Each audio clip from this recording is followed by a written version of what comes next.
સર્વાંગી રીતે ભારત દેશના માનવ સમાજનું કલ્યાણ કરવા માટે અવતારી પુરુષોત્તમ નારાયણ આ ધરતી ઉપર વિક્રમ સંવત 1837ના ચૈત્ર સુદ દસમીને દિવસે ધર્મદેવ અને ભક્તિ માતાને ત્યાં પ્રગટ થયા.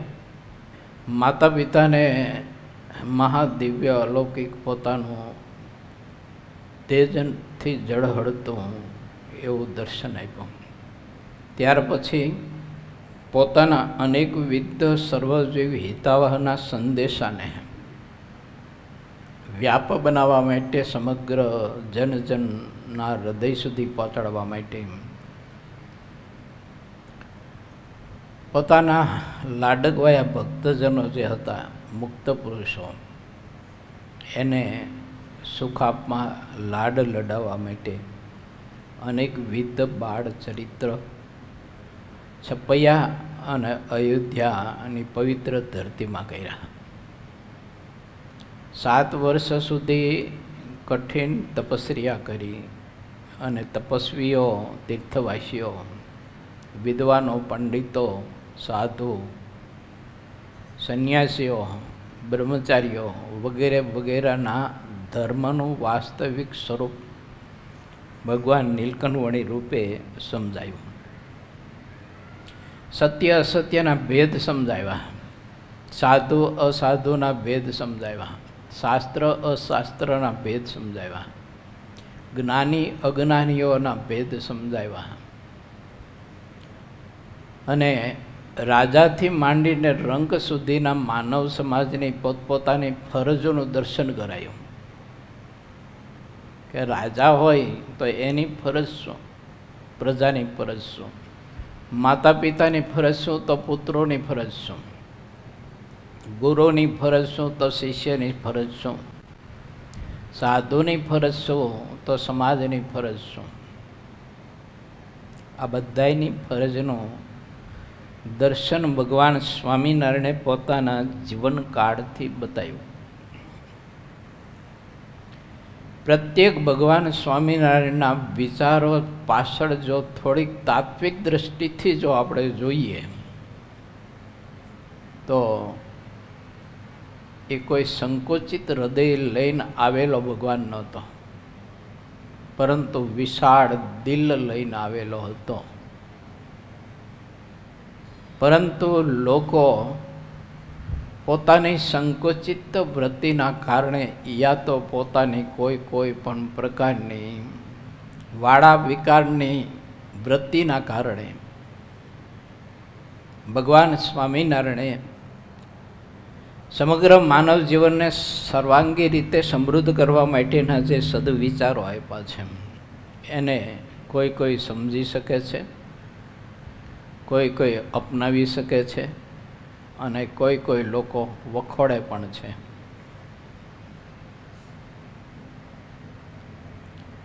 પણ ભગવાન સ્વામિનારાયણની એક એવી ઉદાર દિલની ભાવના હતી કે મારા ભારત દેશનો પ્રત્યેક ભારતીય માનવ સમાજ સર્વાંગી રીતે સમૃદ્ધ બને, વિચારોથી, સંસ્કૃતિથી, સંસ્કારથી, સંપત્તિથી, પરિવારથી, દાંપત્ય જીવનથી, સ્વજીવનથી. વ્યક્તિત્વ સ્વજીવનનું પણ માણસનું એટલું બધું ઉજળું બને, પરિવારનું પણ વ્યક્તિત્વ એટલું બધું ઉજળું બને, પરિવાર પણ એટલો આદર્શ અને ઉજળો બને. પછી સંતનું મંડળ હોય તો એ પણ આદર્શ અને સંસ્કૃત સદવિચારોથી એવા એના જીવન નિતરતા બને. એવા સદવિચારો ભગવાન સ્વામિનારાયણે આ ધરતીના સર્વાંગી માનવ સમાજને આપ્યા છે. ચાહે તો રામનો ઉપાસક હોય, ચાહે તો કૃષ્ણનો ઉપાસક હોય, ચાહે તો ભગવાન ભોળાનાથનો ઉપાસક હોય, ચાહે તે કોઈ પણ શક્તિ માતાનો ઉપાસક હોય. પણ જીવનને સંસ્કૃત બનાવવા માટે, આદર્શ બનાવવા માટેની એકાંતિક ભાગવત ધર્મ એ આપણે સ્વીકારી શકીએ, એની પાત્રતા જે પ્રાપ્ત થાય એ સદવિચારો એ સર્વાંગી સર્વ સંપ્રદાયને સર્વગ્રાહ્ય છે. એને ભગવાન શ્રીહરિએ પોતાના વિચારોને સર્વગ્રાહ્યતા આપી છે. પણ સમજી શકે એ માણસ આદર્શ બની શકે. આદર્શ ભક્ત બને, આદર્શ સાધુ બને, આદર્શ ગ્રસ્ત બને, આદર્શ પતિ બને, આદર્શ પત્ની બને, આદર્શ દીકરો અને આદર્શ દીકરી બને. જન્મ પામ્યા પછી ઘરનો ત્યાગ કરીને ભગવી કંથા પહેરી લેવી એટલા પૂરતું કોઈ ત્યાગાશ્રમનો અર્થ નથી. અને જન્મ પામ્યા પછી મા બાપનો પવિત્ર ખોળો ખૂંદીને ઉછેર પામીને મોટા થઈ અને પછી અભ્યાસ કરી અને તરવાનું ઠૂઠું લઈ અને પરણી લીધું એટલા પૂરતું નથી. પછી જે જીવન માણસને બનાવવું જોઈએ, જીવનને આદર્શ બનાવવું જોઈએ, સંસ્કૃત બનાવવું જોઈએ, સદવિચારશીલ બનાવવું જોઈએ, ભક્તશીલ બનાવવું જોઈએ. કોઈ એવું કહેતા હોય કે ભગવાન સ્વામિનારાયણે મોક્ષની જ કલ્યાણની જ વાતો કરી છે, તો એ લોકોની સંકુચિત વૃત્તિ છે, એને શાસ્ત્ર સમજતા નથી આવડતા. ઘણા બધા એવું કે મને અમેરિકામાં એક જણાએ પ્રશ્ન પૂછ્યો હતો સભામાં, ઓલે શિબિર હતી, તમને યાદ હોય તો, નહોતું ગયું કે સ્વામિનારાયણ સંપ્રદાયમાં બહેનોને અન્યાય બહુ થાય છે. આવો પ્રશ્ન પૂછ્યો હતો. મેં એક સાહેબ મારી પાસે એકલા આવજો કીધું. અન્યાય ન્યાયની વાત હું તમને સમજાવીશ કે ન્યાય કોને કહેવાય ને અન્યાય કોને કહેવાય. ઘણી વખત આપણે પ્રશ્ન કરતા હોય છે પણ આપણને ખુદને ખબર નથી કે ન્યાય કોને કહેવાય અને અન્યાય કોને કહેવાય, ધર્મ કોને કહેવાય અને અધર્મ કોને કહેવાય. ઘણી વખત લોકો સંતને વખોડતા હોય છે અને એને ખબર નથી બિચારાને, આંધળો માણસ છે એ. સંત કોને કહેવાય અને અસંત કોને કહેવાય એ ભેદ સમજી નથી શક્યો. એટલે માણસ સંત સમાજને બખોડતો હોય છે, દૂધનો દાજેલો સાઈઝ ફૂંકીને પીતો હોય. આવું જીવન સમાજમાં ઘણો બધો સમાજ જીવતો હોય છે. તો ભગવાન સ્વામિનારાયણે ચાહે તે ઈષ્ટનો આરાધક ને સાધક હોય, ઉપાસક હોય, પણ એને જે ભાગવત ધર્મના એકાંતિક ધર્મના જે સદવિચારો આપ્યા છે ને એને હૃદયસ્થ કરી અને જીવન આદર્શ ભક્તનું બનાવી શકે એના માટે જે વિચારો આપ્યા છે વચનામૃત ગ્રંથમાં, શિક્ષાપત્રીમાં, બહુ અદ્ભુત છે. બોલો, શિક્ષાપત્રીને પૂછો જોઈએ આ ધર્મ, આ ગ્રંથો, મંદિરો, મૂર્તિઓ, સાધુ, આચાર્ય, હરિભક્ત, આ બધું કલ્યાણ માટે જ છે એ હું કોઈ જગ્યાએ લખ્યું છે? પૂછો શિક્ષાપત્રીને. ભગવાન સહજાનંદ સ્વામી એવું લખ્યું છે કે આ શિક્ષાપત્રી પ્રમાણે વર્તશે તે ધર્મ, અર્થ, મોક્ષ અને કામ, આ ચારેય પુરુષાર્થની સિદ્ધિને નિશ્ચય પામશે. આમાં ક્યાં લખ્યું કે મોક્ષને જ નિશ્ચિત પામશે? ધર્મ, અર્થ, માણસે માત્ર ધર્મ તો ધારણ કરવો જ જોઈએ. ધર્મ વગરનું જીવન માણસનું નકામું પશુ જેવું છે. ચાહે તે ઈષ્ટને માનતા હોઈએ, અરે કદાચ ભગવાનને ના માનતા હોઈએ તો પણ ધર્મ તો ધારણ કરવો પડે એને. સગી બેન સાથે લગ્ન ન કરાય. એ શું છે? ધર્મ નથી. શું છે? અધર્મ. સગી મા સાથે બીજો કોઈ વ્યવહાર ન કરાય, આ ધર્મ છે. કોઈની છેતરપિંડી ન કરાય, કોઈનું લોહી ચૂસીને ધન સંપત્તિ ભેળી ન કરાય, ચોરી ન કરાય, દ્રવ્યની ન કરાય, પદાર્થની ન કરાય, આંખથી ચોરી ન કરાય, કોઈ બેન દીકરીઓના ખોટા રૂપ જોઈ અને એને વિશે કામોત્તજક સંકલ્પ કરીને કોઈ દિવસ પાપના પોટલા ન બંધાય. આ ધર્મ છે. લોકો ધર્મ પ્રત્યે આસ્થા કહેતા શ્રદ્ધા નહીં હોવાના કારણે ઘણીવાર પોતાના દિમાગના અતિરેકના કારણે ધર્મ પ્રત્યે માણસ કંઈક આમ થોડોક દૂર રહેતો હોય, એનાથી આમ થોડોક સંસેડાયો રહેતો હોય છે. પરંતુ ધર્મ વગરનું જીવન છે જ નહીં, કોઈ પરિવાર જ નથી. ધર્મ તો બધાને ધારણ કરવો જોઈએ અને ધર્મના બતાવેલા જે આદર્શો, એ આદર્શોને તો પ્રત્યેકે અનુસરવું પડે અને એ પ્રમાણે વર્તવું જોઈએ. જ્ઞાની હોય, અજ્ઞાની હોય, રાજા હોય, રંક હોય, પુરુષો હોય, બહેનો હોય, પ્રત્યેક માટે છે. એટલે આવા સદવિચારો ભગવાન સ્વામિનારાયણે આ ધરતીમાં માનવ સમાજને આપ્યા. કેટલો ફક્ત માણસ ભગવાન સ્વામિનારાયણનો જીવનકાળનો સમય વિચારે ને તો એ નાસ્તિકને સ્વીકારવું પડે કે ફક્ત ને ફક્ત 28 વર્ષના ગાળામાં ભગવાન સહજાનંદ સ્વામી ભારત દેશના માનવ સમાજને જે વિચારધારાઓ આપી છે, એને મંદિરો આપ્યા, એને સાહિત્ય આપ્યું, ભારત દેશના માનવ સમાજને સંસ્કૃત કરવા માટે એને સ્થાવર તીર્થો આપ્યા. એ કોઈ નથી આપી શક્યું.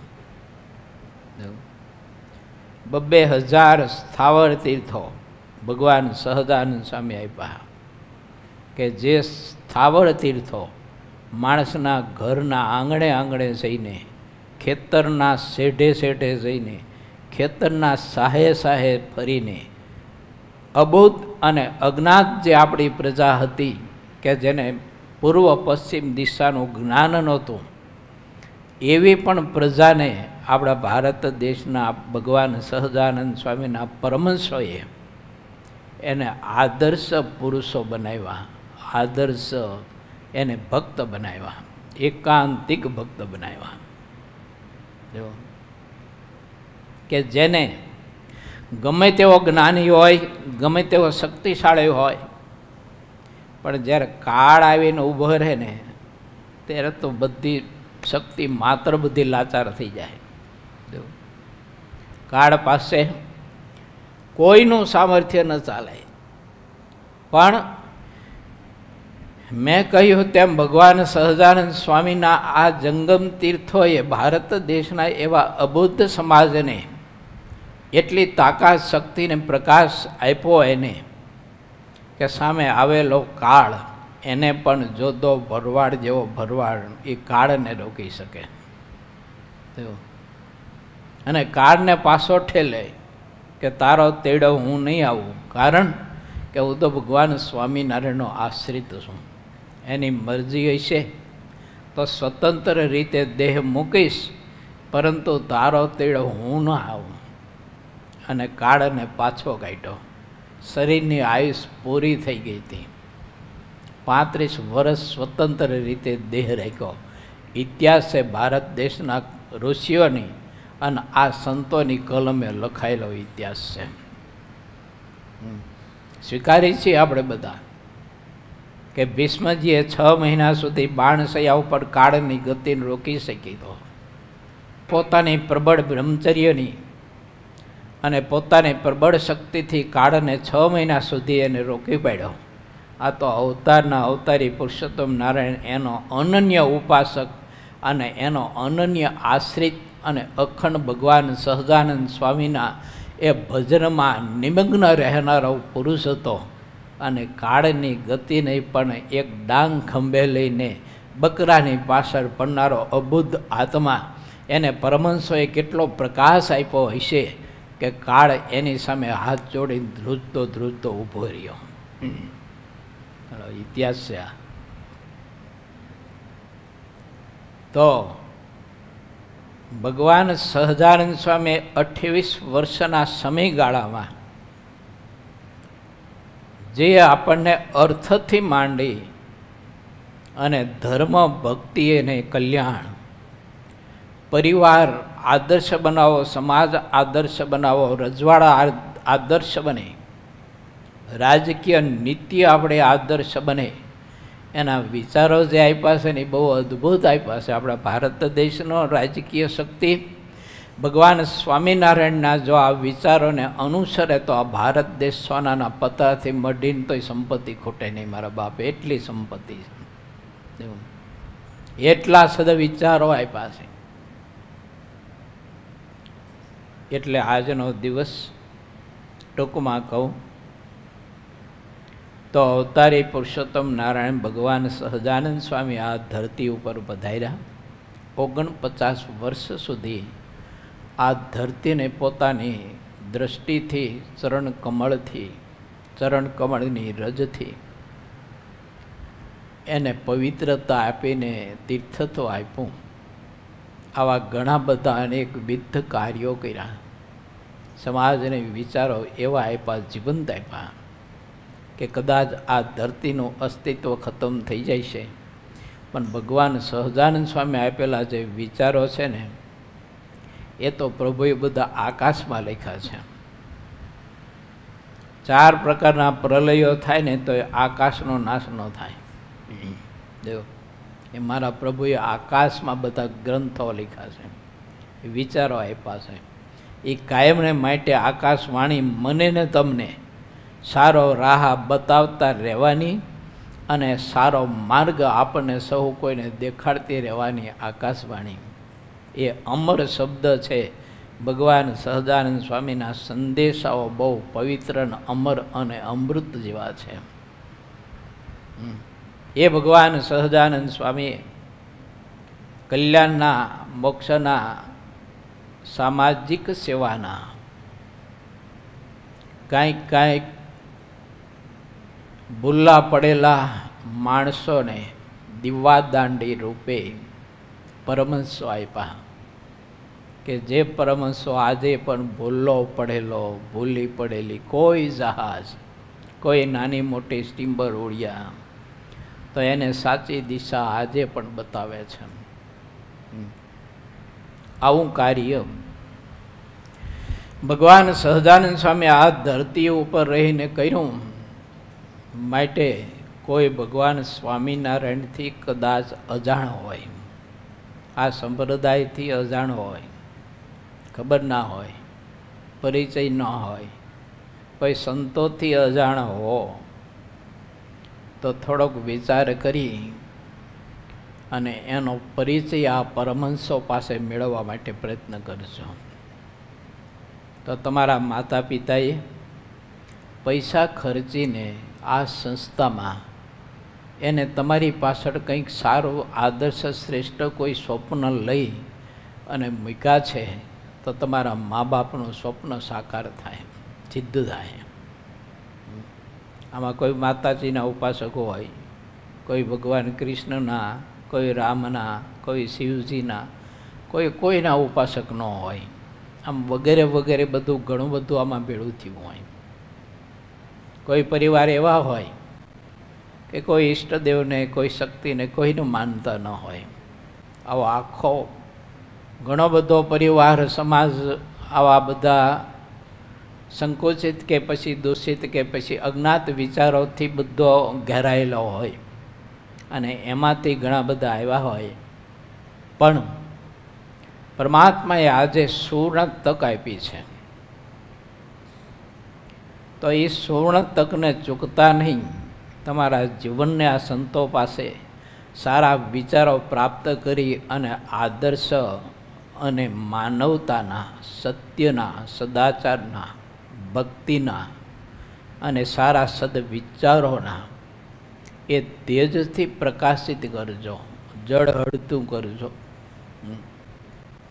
તો ભગવાને જે અર્થે જીવન આપ્યું છે એ જીવન આપણું સાર્થક થયું કહેવાય. નાસ્તિકવાદ હોય તો કાઢજો, આસ્તિકવાદ થાય જો. કદાચ આપણા જીવનમાં કેવળ જ વાદ જ હોય તો એને કાઢી અને સંવાદી થવા માટેનો પ્રયત્ન કરજો. વાદી હજી કોઈ સુખી થયો નથી અને સંવાદી હજી કોઈ દુઃખી નથી થયો. માટે આપણું જીવન તો હંમેશા સંવાદી હોવું જોઈએ, આદર્શો હોવો જોઈએ, આપણો પરિવાર આદર્શો હોવો જોઈએ. તો આજના દિવસે રૂપાળા ઘનશ્યામ મહારાજના ચરણમાં પ્રાર્થના કરું કે પ્રભુ તમે તો આ ધરતી ઉપર આવીને જે કંઈ કાર્ય કરી અને તમારા અન્વય સ્વરૂપનું સામર્થ્ય એને તમે સંકોચ કર્યો, પરંતુ અમારા ઉપર એવી કૃપા કરજો કે તમારા આપેલા વિચારોને હૃદયસ્થ કરી અને અમે આદર્શ જીવન બનાવી શકીએ. એની સાથે તમને સમગ્ર વિદ્યાર્થી મિત્રોને, શિક્ષકોને, હરિભક્તોને, સંતોને મારો રૂપાળો ઘનશ્યામ મહારાજ એવી દેશભક્તિનું બળ આપે, દેશ પ્રેમ આપે, માતૃ પ્રેમ આપે, પિતૃ પ્રેમ આપે, ઇષ્ટ પ્રેમ આપે, સંત પ્રેમ આપે અને ગરીબ પ્રેમ આપે. બસ મારું તમારું આટલા વ્યક્તિત્વમાં પ્રેમથી જો બંધાયેલો હોય છે તો કોઈના બાપની તાકાત નથી, નથી કાળ કર્મની કે માયાની તાકાત, કે નથી દૂષિત કોઈ સંઘની કે કોઈ પરિસ્થિતિઓની તાકાત કે આપણને દુઃખી કરી શકે. પણ જો ઇષ્ટ પ્રેમ હશે પણ દેશ પ્રેમ ને, માતૃ પ્રેમ ને, પિતૃ પ્રેમ જો નહીં હોય તો એ ઇષ્ટ પ્રેમમાં તમને કાંઈક થોડું ઘણું ખટકશે. માટે ઇષ્ટ પ્રેમની સાથે દેશ પ્રેમ, માતૃ પ્રેમ, પિતૃ પ્રેમ અને ગરીબ પ્રેમ. કોઈ ગરીબ હોય, ધન સંપત્તિથી કે સ્વભાવથી ગરીબ હોય તો એને આદર આપજો, એને મદદ કરજો, એને પ્રેમ આપજો. કોઈ દિન દુઃખી હોય, કોઈ ભાંગી ગયેલો માણસ હોય, કંઈક વ્યવહારથી ભાંગી પીડ્યો હોય, માનસિક રીતે ભાંગી પીડ્યો હોય, કોઈ કૌટુંબિક ત્રાસથી ભાંગી પીડ્યો હોય તો એને ખૂબ પ્રેમ આપજો. આ ઇષ્ટ પ્રેમ છે. ભગવાન સહજાનંદ સ્વામીને આ વિચારધારા છે કે બધાને પ્રેમ આપો, સ્નેહ આપો, બધાને પોતાના માનો, પોતાના હૃદયમાં સમાવો. આ ભગવાન સહજાનંદ સ્વામી આપણને જે વિચારધારા આપી છે એ આ સભામાં જેટલા બેઠા છીએ આપણે, એ આપણા બધાના હૃદયમાં એ સાકાર બને અને એવી આપણા જીવનમાં મેં કહી તે સર્વાંગી ભક્તિ દૃઢ થાય, જીવન આદર્શ બને અને પરમાત્મા આપ સમગ્રનું સર્વાંગી રીતે મંગળ વિસ્તારે એવી ભગવાન સહજાનંદ સ્વામીના અને આપણા આદિગુરુ કવિ સમ્રાટ બ્રહ્માનંદ સ્વામીની પણ આજની અંતધ્યાન તિથિ છે. તો ગુરુદેવના ચરણમાં પણ એવી કરબદ્ધ હાથ જોડીને પ્રાર્થના કરું કે આપ ભગવાન સહજાનંદ સ્વામીના ચરણ કમળ ખોળામાં લઈ અને અખંડ પ્રભુનો પ્રેમ ચૂંગી રહ્યા છો, એનો આનંદ સામીપ્યનો તમે માણી રહ્યા છો. બસ એવું જ પરમાત્માનું સામીપ્યનું સુખ ને આનંદ અને એવી ભક્તિ આમ સહુ કોઈમાં દૃઢ થાય એવી આમ સહુ કોઈ ઉપર કૃપા કરજો. એટલી પ્રાર્થના કરી અને વિરમું. સહજાનંદ સ્વામી મહારાજ.